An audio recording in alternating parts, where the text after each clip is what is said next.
Bonjour, voilà une nouvelle vidéo du Terra Libre Tour. On est cette fois-ci à la sucrerie Otissa au Paraguay. J'ai eu le plaisir de passer un mois avec le mouvement des Sans-Terre au Brésil et donc depuis hier je suis au Paraguay. J'ai rejoint pratiquement la capitale Asunción pour être ici à Arroyos y Esteros et donc à la sucrerie Otissa qui est notre fournisseur de sucre blond bioéquitable. Donc Otissa, c'est une entreprise privée qui est détenue par deux familles ici du Paraguay et qui depuis 1994 ont transformé la sucrerie en sucrerie donc dédiée à la fabrication de sucre de canne biologique. C'est peut-être la première d'ailleurs au monde à s'être tournée sur la fabrication de sucre de canne qu'on va appeler cru, c'est-à-dire cristallisé mais non raffiné. Le Paraguay, c'est un pays vraiment pionnier dans la fabrication de sucre bio et équitable. Ils ont aussi beaucoup contribué à structurer des coopératives de 800 à 1000 cultivateurs de canne à sucre. Voilà, donc on a pu visiter la sucrerie qui est derrière moi. C'était aujourd'hui le dernier jour de production puisqu'on est au mois d'octobre et on est à la fin de la récolte de la canne à sucre.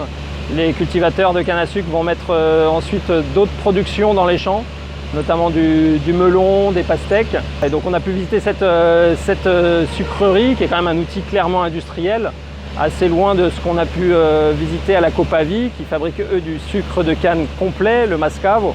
Là on est donc sur le sucre de canne non pas raffiné, mais cristallisé. Donc c'est pareil, la canne à sucre qui vient des champs à côté des différentes coopératives de producteurs avec qui ils travaillent et qui va donc être moulu, pressé.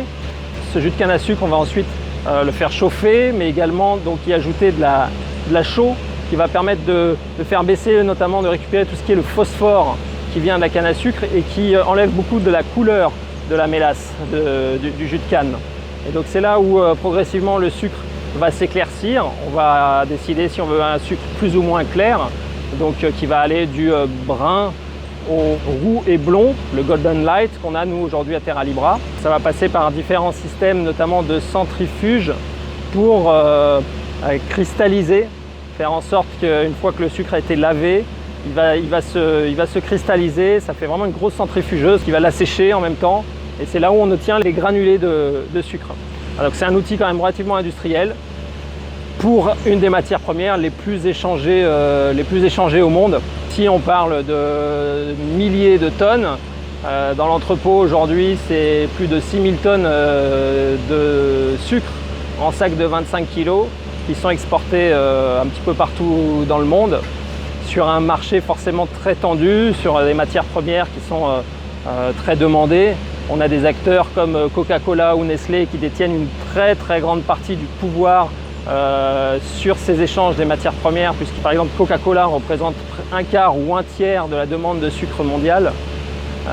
Donc c'est forcément sur un secteur, il serait important de jouer un rôle dans le commerce équitable pour avoir un lien fort entre les importateurs, les producteurs ici, transformateurs et les cultivateurs de la canne à sucre pour sortir de ce jeu mondialisé et plutôt définir une relation dans le temps pour aider, participer à ce que les cultivateurs de canne puissent se diversifier et également une culture vivrière. Ici on mange pas mal du féjan, donc des haricots et du manioc, et donc puisque chacun puisse cultiver et sortir de la monoculture.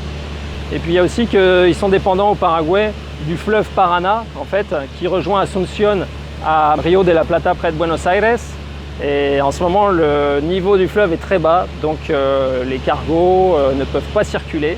Ils attendent que le niveau d'eau remonte pour pouvoir continuer à exporter le sucre vers leurs clients qui sont des importateurs européens, japonais ou américains.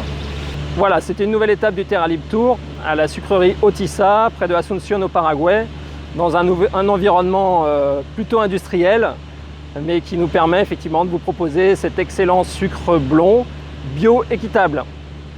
A très bientôt pour de nouvelles aventures et de nouvelles étapes sur le Terra Libre Tour.